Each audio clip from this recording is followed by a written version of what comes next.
On today's Desert Living, it used to be that if a student needed some tutoring, they'd stay after school or meet with a tutor at home.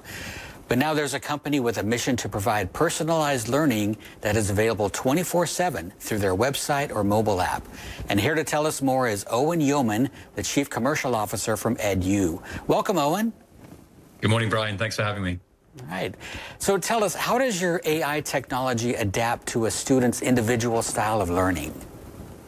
Yeah, it's a really wonderful platform that we have here on edYOU.com. We use AI advanced algorithms to be able to create a teaching assistant, a conversational AI tutor that allows through every interaction to intuitively adjust to each individual user. So whether you're a pre-kindergartner or you're a double PhD student, our AI algorithm picks up just simply through conversational exchange what level of learning that you're at and begins to change the learning modalities, change the testing, and change the way that it interacts with you.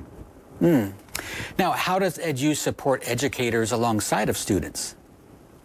I'm the son of two educators, so that's a really great question. And I saw firsthand how much of a struggle it was to teach and to adjust to all of the changing curriculums and what have you. So we've created a system whereby edYOU.com is a dynamic assistant for teachers. It can curate course content. It can help them instantly grade, get insight into where every single student is in the learning process. So on one hand, it's a low-cost and intuitively adaptive tutor for all the students, and on the other hand, it's an active assistant for teachers. It really is a holistic educational solution. Now, how do you ensure the safety and the privacy of your students? Yeah, that's a great question. I mean, we put privacy really at the top of our list. We call ourselves the safe face of AI. Myself and my partner, Dr. Michael Everest, who is the visionary founder of this, we call this a walled garden. So we are COPA compliant. We're California Child Privacy compliant. We don't sell any of our data. We ensure that every single interaction is end-to-end encrypted. And especially when you have a piece of software that is, mainly interacting with younger students, privacy is of the utmost importance. So, unlike Meta or Yahoo or Bing or any of those big companies that sell off data points, we keep data privilege between us and the client. Now, how do you plan to evolve to meet the future needs of education?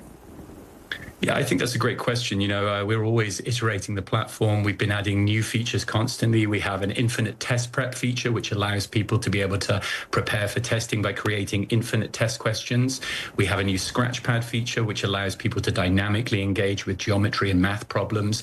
Right now we're looking at AI avatars as our front-facing solution. Maybe the next step is holograms. We're always looking to dig deeper into the possibilities for innovation here. And I think, I'm really excited about leveraging modern technology for the good of educational outcomes. We're in a difficult place right now with education. Educational outcomes right now are at their lowest point since the early 1970s. So we at edYOU.com want to do something to turn that around. Well, that sounds great. Now, where can we go for more information? Yes, so if you head to edYOU.com, I also wanted to say that, right now we're obviously our hearts and our thoughts and our prayers are going out to all those people affected by the wildfires. We've actually set up an initiative where you can contact info@edYOU.com, where displaced students can use our software and we'll be donating it for free. We really, really want to make this a borderless educational solution. So for those people who have been affected by the wildfires, who can't find schooling, who can't find access to, educational resources, we want to be there for that. So please visit edYOU.com for further information on that. Well, thank you, and we appreciate that kind gesture. We appreciate what you're doing and all of your information today. So thank you for joining us, and we'll be right back. Thanks, Brian.